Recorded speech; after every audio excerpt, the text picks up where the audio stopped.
Pessoal, dá uma olhada no que o Castanhari falou sobre o Lula. É tudo Lula ladrão. Lula ladrão, seu lugar é na prisão. O quê? Como assim Lula ladrão? Descondenado, sei lá o quê. Sempre cai nessas bobagens, sendo que a gente sabe que o Lula foi preso injustamente. É a mesma coisa que eu já disse pra Anitta. Se você não entende sobre um assunto, se você não tem a menor ideia do que você tá falando, se você nunca leu sobre o que você está falando, não fale merda! Olha só o que Felipe Castanhari falou. Me mostra aí a prova. Me mostra aí o que comprova que o Lula foi preso. Cadê as provas? Não tem. Não tem nada contra o Lula, não tem prova material contra o Lula. Não tem, o Moro não tem prova, não tem prova material de corrupção do Lula. Como não tem prova material contra o Lula? Tem um sítio com a foto dele, com a escova de dente dele. O Ministério Público Federal anexou uma foto a um dos processos contra o ex-presidente Lula, em que ele aparece ao lado do ex-dirigente da OAS, Léo Pinheiro, no sítio de Atibaia, no interior paulista. Com o nome dos netos do Pedalinho, com tudo que é dele lá dentro, com o relatório da segurança presidencial mostrando que ele usava o sítio como dele. E um sujeito que se beneficiava do governo é dono do sítio. Ah, mas não tá no nome do Lula. Óbvio, um dos crimes que foi cometido é ocultação de patrimônio. É óbvio que você não vai encontrar, olha aqui a propriedade do Lula. Olha aqui a conta bancária do Lula.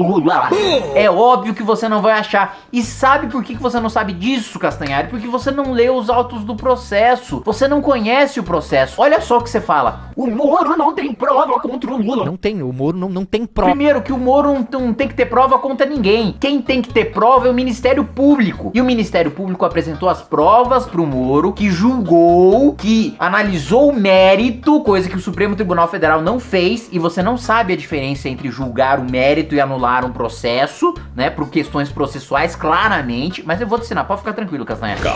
Primeiro, Moro julgou o mérito, condenou o Lula. Depois, a segunda instância, um colegiado de desembargadores analisou o mérito e condenou o Lula. Depois, o Superior Tribunal de Justiça analisou a forma, o processo, e disse que o processo estava correto, que tanto segunda instância como primeira instância acertaram. Depois, o Supremo Tribunal Federal disse que o processo estava correto, que o Lula tinha que ser condenado mesmo. Negou vários habeas corpus do Lula. Um cidadão comum, mortal, o processo nem ia ter chegado no STJ. Mas vamos supor que foi um sortudo, chegou no STJ. Um cara que muito sortudo chegou no Supremo, conseguiu que um habeas corpus fosse analisado pelo Supremo. Vamos supor que esse cara, né, conseguiu ter habeas corpus analisado pelo Supremo e foi negado o habeas corpus. Agora vamos supor que esse cara entre várias outras vezes com o habeas corpus no Supremo com a mesma tese. O Supremo, ele vai processar esse cara por litigância de má fé. Vai falar, você tá tirando com a minha cara, né? Pelo amor de Deus, eu já julguei esse habeas corpus, essa matéria acabou.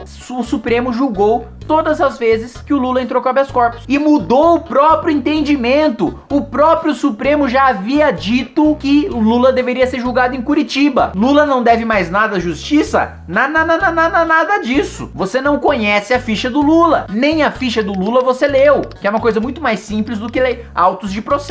Porque tem o triplex também. O triplex já chegou a estar no imposto de renda, na declaração de imposto de renda do Lula. De tão imbecil que ele é, ele declarou no imposto de renda o triplex que ele disse que não é dele. E você disse que não tem prova material. Tem o depoimento do porteiro. O zelador que depôs no caso do suposto triplex do ex-presidente Lula foi demitido. Ele é uma das testemunhas na investigação do Ministério Público que apura se o triplex é do ex-presidente Lula. No depoimento, ele confirmou que já tinha visto tanto o ex-presidente quanto a esposa dele, Dona Marisa Letícia, no condomínio. Meu Deus, olha só, o dono da empreiteira, dono de uma empreiteira, não de uma incorporadora, não é de uma empresa que constrói prédios, não, de uma empreiteira, do que faz viaduto, que faz rodovia, sabe, que, assim, participa de licitação de navio sonda. Você sabe o que é um navio sonda? Quanto custa um navio sonda? A gente tá falando disso. Foi lá como se fosse um corretor de imóveis visitar visitar o apartamento junto com o Lula e junto com a Marisa. Mais do que isso, depoimento de gente da loja de imóveis e nota fiscal da loja de imóveis que a Marisa ia para comprar móveis pro apartamento. Você vai me dizer que não tem prova material? O Ministério Público de São Paulo investiga a suspeita de que o ex-presidente Lula seja o verdadeiro dono do apartamento, que está em nome da OAS. Tinha contrato, já ali um contrato pro triplex pronto, já pro Lula assinar. O Instituto Lula admitiu que o ex-presidente visitou o triplex com o presidente da OAS, Léo Pinheiro, mas que Lula desistiu da compra. Ah, mas não tava assinado, a minuta de decreto do golpe do Bolsonaro também não tava, e o secretário tá Os preso. promotores paulistas questionam o fato de a OAS ter gastado tanto dinheiro numa reforma sem um comprador pré-reservado. O MP investiga ainda uma outra compra feita na mesma loja de imóveis. Fomos ao endereço indicado na nota fiscal para a instalação da cozinha planejada e encontramos esta placa com o número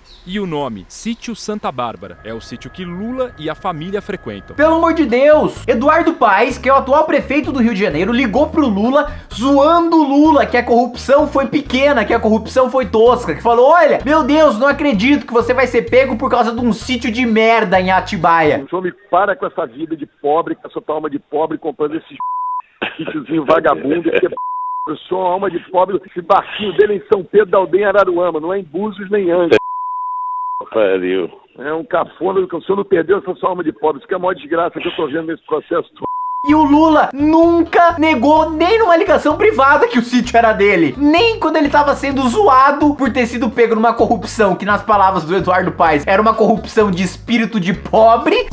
Nem nessa ligação ele negou. Ah, o Supremo julgou, não tem mais nada contra ele. O que o Supremo decidiu, uma manobra pra salvar o Lula, foi: ah, gente, desculpa, me confundi. Anos depois que o Lula já foi julgado em todas as instâncias possíveis, existentes e imagináveis, eu peço perdão pelo vacilo, mas ele não deveria ter sido julgado em Curitiba, ele deveria ter sido julgado em Brasília. E aí o que aconteceu? O processo prescreveu. Isso significa que ele foi absolvido? Não. Isso significa que ele cometeu o crime, mas que o Ministério Público, que o Estado brasileiro perdeu o direito de puni-lo pelos crimes que cometeu. E, coincidentemente, essa manobra processual aconteceu logo quando os crimes iam prescrever. Porque senão, Lula teria sido julgado em Brasília, condenado na segunda instância e ia pra cadeia de novo. Sabe por que o Lula não foi pra cadeia de novo e seus crimes prescreveram? Porque quando você é idoso, o prazo prescricional, ou seja, o período de tempo que leva pra você ter o direito de deixar de ser punido, conta pela metade. Ou seja, foi tudo calculado pro Lula não ser julgado em Brasília, porque ele ia ser condenado. As provas não foram anuladas, as provas continuaram válidas, as provas iam ser utilizadas pelo Ministério Público em Brasília. Só que o que aconteceu? Augusto Aras, Procurador-Geral da República de Jair Bolsonaro, acabou com todas as forças-tarefas no país. Um promotor não é capaz de cuidar de centenas de milhares de páginas de documentos que comprovam a corrupção do Lula. Que é mais do que isso, ainda tem processo que pode levar o Lula pra cadeia, então ele ainda deve à justiça sim. Doação pro Instituto Lula. Empreiteira, que tem contrato com o governo, paga 1 milhão por uma palestra do Lula. Já é suspeito, mas piora, ele nunca deu essa palestra. E esse processo só não está sendo julgado porque agora ele tem foro privilegiado e imunidade presidencial. O presidente da República, senhor Felipe Castanhari, só pode responder por crimes cometidos no exercício do mandato. Ou seja, não é que ele não deve nada à justiça, ele deve, mas durante 4 anos essa cobrança, esse boleto tá suspenso. Isso com o Instituto Lula, né, doação de terreno pro Instituto Lula, isso com doação pro Instituto Lula em dinheiro, e isso também com o escândalo de corrupção envolvendo compra de caças. Então, senhor Felipe Castanhari, assim, você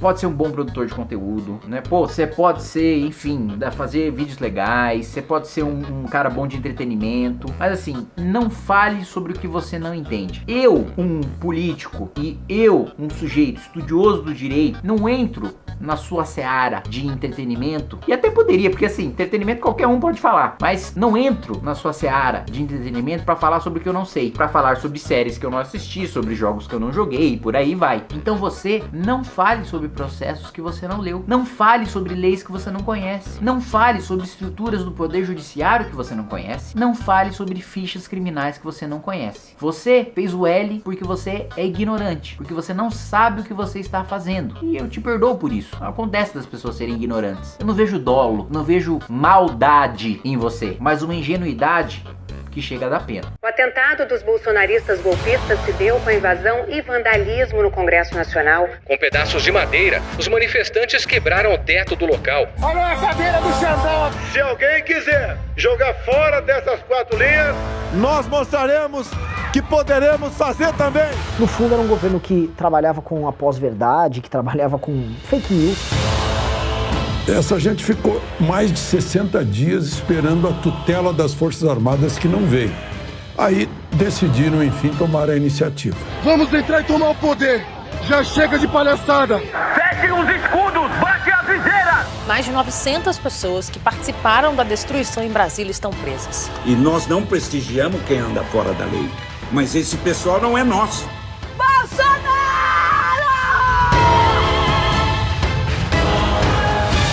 As pessoas só foram enganadas porque quiseram acreditar demais num sonho que no fundo era tudo uma mentira.